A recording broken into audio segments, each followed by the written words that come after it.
નમસ્કાર, મારું નામ વિકાસ યાદવ છે. હું ડીસીએફ ટાસ્ક ફોર્સ બૃહદ ગેટ જૂનાગઢ છું.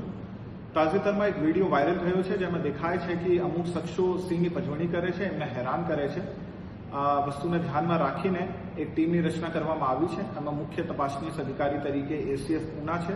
અમે હારે આપણા જો ગીર પૂર્વ વન વિભાગના મોબાઈલ સ્ક્વોડના આરએફઓ છે, ટીમના હિસ્સા છે.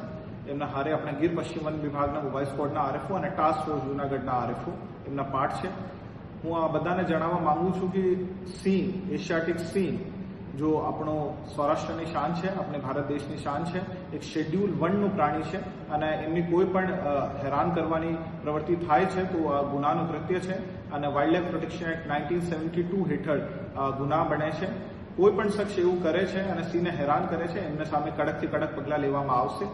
આ પ્રકરણમાં પણ ટીમની ગઠન કરવામાં આવે છે અને ટીમ એક ડિટેલ તપાસ આ બાબત કરશે અને પછી છેલ્લી રિપોર્ટ અહીંયા રજૂ કરવામાં આવશે અને જો પણ શખ્સ આમાં સામેલ છે એમને સામે કડકથી કડક પગલાં લેવામાં આવશે. નમસ્કાર.